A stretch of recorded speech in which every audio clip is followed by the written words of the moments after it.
अस्सलाम वालेकुम नाज़रीन, मैं हूं कुर्बान बलोच। हुकूमत का दावा है और इल्ज़ाम है कि अपोजिशन जमहूरियत के लिए खतरा है और जमहूरियत के खिलाफ साजिश कर रही है। लेकिन अगर कौमी असम्बली की कार्रवाई और सेनेट की कार्रवाई देखी जाए और वहाँ हुकूमत का जो तर्ज अमल है उसको देखा जाए तो अंदाज़ा हो सकता है कि जमहूरियत के लिए खतरा कौन है। जब से मुल्क में तब्दीली की हुकूमत आई है, तब्दीली की सियासत आई है, बदकिस्मती से पार्लियामानी तर्ज सियासत उसको सख्त नुकसान पहुंचा है। ना सिर्फ उसको नुकसान पहुंचा है, पार्लियामानी जो रिपोर्टिंग होती थी बदकिस्मती से मीडिया में, वो ख़त्म हो गई है या ख़त्म होने के नज़दीक है, जिसकी वजह से अवाम के सामने कुछ भी नहीं आ रहा कि पार्लियामान में क्या हो रहा है सवाए लड़ाई झगड़े दिखाने की। पिछले 2 दिनों से कौमी असम्बली का इजलास जारी है। एक प्रोग्राम मैं कर चुका, आज दूसरा प्रोग्राम उसी सिलसिले की कड़ी है। आखिर ये मौजूदा हुकूमत चाहती क्या है? क्या ये पार्लियामान को दफन करना चाहती है, जमहूरियत को किसी के ताबे लाना चाहती है? इसका अंदाजा हुकूमत के तर्ज अमल से आप लगा सकते हैं। मैं आपको डिटेल दे देता हूं कौमी असम्बली इजलास की कार्रवाई की, जिससे आप अंदाजा लगा सकते हैं कि हुकूमत ये सूरत-हाल कहाँ लेके जा रही है। जिन दोस्तों ने मेरा चैनल सब्सक्राइब नहीं किया, इसको सब्सक्राइब करें, शेयर करें, वॉच करें। बात हो रही थी कौमी असम्बली इजलास की कि वहाँ क्या हो रहा है, क्योंकि इलेक्ट्रॉनिक मीडिया हो, प्रिंट मीडिया हो, वहाँ पार्लियामेंट की जो भी कार्रवाई है, एजेंडा कार्रवाई है, वो उसकी रिपोर्टिंग अब बदकिस्मती से ख़त्म हो गई है या ख़त्म हो रही है। लेकिन उसके बावजूद कुछ लोग ज़रूर ये चाहते हैं कि ये पार्लियामेंट की जो कार्रवाई है ये लोगों तक वैसे ही पहुंचे जाए जैसे वहाँ कार्रवाई हो रही है। मैं कल की बात कर रहा हूँ असम्बली की इजलास की कार्रवाई की, जब वहाँ पाकिस्तान पीपल्स पार्टी के पार्लियामेंटी लीडर नावीद कमर ने बात ये की कि तहरीक-ए-इल्तवा पे बहस की जाए, और वो तहरीक-ए-इल्तवा है बिजली की कीमतों में इजाफे के हवाले से।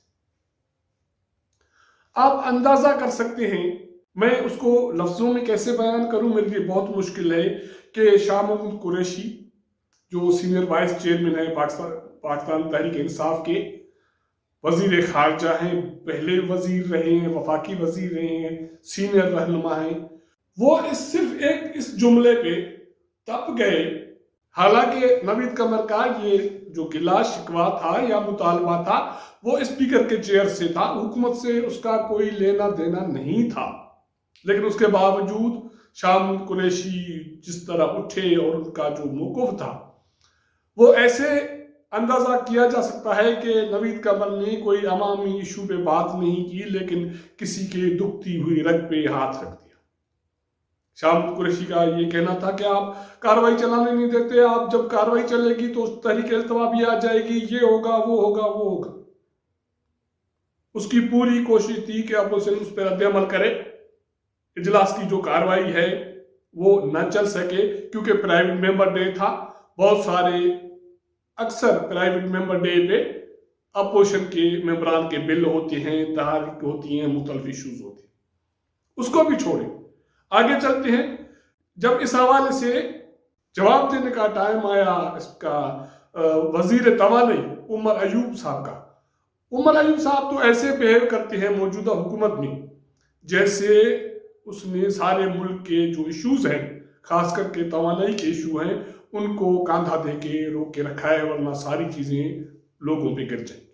हालांकि तवानाई की गैस कीमतें हों, बिजली की कीमतें हों, लोगों पर क़यामत बन के टूटी हैं, लेकिन उसके माथे पे कोई शिकन नहीं है। वो अब भी इस पे बज़िद है कि ये सारी बुराइयों का जड़ पिछली हुकूमतें हैं, उनका तरीका अमल था। और वो हमेशा वो ये दावा करते हैं कि माजी हुकूमतों ने लाइन माइंस बिछा के रखी हैं और हम उनको अभी तक ढूंढ रहे हैं, निकालना दूर की बात है, जब निकालेंगे तो देखेंगे। इस चीज को भी छोड़ते हैं। अंदाज गुफ्तगू उसका भी यही था कि अपोजिशन चीज हो जाए, चिढ़ जाए, इंतजार करे और इजलास की कार्रवाई मुलतवी हो। लेकिन اپوزیشن کا جو طریقہ عمل تھا کل وہ انتہائی سنجیدہ تھا. وہ اس لیے بھی تھا کہ پرائیویٹ ممبر ڈے کی وجہ سے ان کے بہت سارے بل تھے. اب اس سے آگے آتے ہیں. یہ تو تھا سرکار کا رد عمل اپوزیشن کے ساتھ. اب بات کرتے ہیں کہ ود ان پارلیمنٹ قومی اسمبلی حکومت کا اپنے آپ سے رد عمل کوآرڈینیشن کیا ہے. وہ کوآرڈینیشن آپ اگر دیکھیں گے تو آپ کہیں گے یہ اسمبلی اجلاس چلانے کی تو دور بات، یہ تو کوئی گھر چلانے کے لیے بھی عقل فہم نہیں رکھتے. وہ اس طرح کہ سینئر وزراء میں جو ان کے جونیئر ممبران میں کوئی کوآرڈینیشن نہیں ہے. سینئر رہنماؤں کی ہمیشہ یہ کوشش ہوتی ہے کہ جو جونیئرز ہیں ان کو انڈرمائن رکھا جائے، ان کو چھوٹا دکھایا جائے اور ان کو خود ہی فتح کر لیا جائے، تاکہ ان کو یہ اندازہ ہو کہ یہ صرف سینئرز ہی ہیں پی ٹی آئی کے جو حکومت کو اسمبلی کو چلا رہے. ہوا یہ کہ کچھ بلز تھے اپوزیشن کے، اس میں خاص کر کے کچھ بل تھے خصوصی عدالتوں کے حوالے سے، وہ اپوزیشن کی طرف سے تھے، اور ان میں ترامیم یہ تھی کہ خصوصی عدالتوں میں جو ججز ہیں ان کی مقرری انتظامیہ نہ کرے، حکومتی اتھارٹیز نہ کریں، لیکن جو ریلیٹڈ صوبہ ہے اس کے جو ہائی کورٹس ہیں ان کے چیف جسٹس کے تھرو اس کی مقرری ہو، تعیناتی ہو. اس کے حوالے سے اور دوسرا جو ایک عمل تھا وہ تھا مسلم لیگ نون کے رہنما خرم دستگیر نے پیش کیا تھا، وہ تھا انسداد دہشت گردی ایکٹ میں ترمیم کے حوالے سے. آپ اس سے اندازہ لگائیں گے کہ حکومت کی صورتحال کیا ہے. جب یہ بل پیش ہوا تو پارلیمنٹری سیکریٹری شوکت علی کا یہ موقف تھا یہ اس بل کو کمیٹی کے حوالے کیا جائے، اس پہ غور کیا جا سکتا ہے، بات کی جا سکتی ہے. تو آپ اندازہ کریں کہ جو فرسٹ رو ہے یا سیکنڈ رو ہے جہاں اکثر سینئر لوگ بیٹھتے ہیں یا وزراء بیٹھتے ہیں حکومتی بینچز میں، وہاں سے آوازیں آنا شروع ہو گئی نو نو کی. اس میں آوازیں لگانے والوں میں کون شامل تھے؟ شیری مزاری شامل تھی، وفاقی وزیر، کچھ اور وزراء شامل تھے. آخر مجبوراً پارلیمنٹری سیکریٹری کو خاموشی اختیار کرنی پڑی اور ڈپٹی اسپیکر کو وہ جو تحریک تھی جو منظور ہونی تھی، پارلیمنٹری سیکریٹری اس کو سپورٹ کر رہے تھے، اس کو واپس لینا پڑا. اور یہ ہیں ہمارے جمہوریت کے چیمپئنز جو چاہتے ہیں کہ پارلیمان مضبوط ہو، جمہوری عمل مضبوط ہو اور جو پارلیمانی سیاست ہو اس کو وہ مضبوط ہو. اس کے ساتھ ساتھ ایک اور جو عمل تھا وہ یہ تھا کہ حکومت کے پارلیمانی سیکریٹری وزراء کی حتی الامکان یہ کوشش تھی کہ اپوزیشن کی طرف سے جو بھی بل آئے بغیر سوچے سمجھے، بغیر اس پہ غور فکر کیے اس کو رد کیا جائے، اس کو پیش نہ ہونے دیا جائے. اس میں اس کا کوئی قصور نہیں ہے، جو جونیئرس ممبرس ہیں ان کا کوئی قصور نہیں ہے. پی ٹی آئی کے سینئر ممبرس میرے خیال میں اکثر کا جو طرز عمل ہے وہ یہ ہے کہ پارلیمنٹ میں شور شرابہ ہو، کوئی ایجنڈا کی کارروائی سموتھ طریقے سے نہ چلے اور صرف کارروائی کے دن پورے ہو جائیں.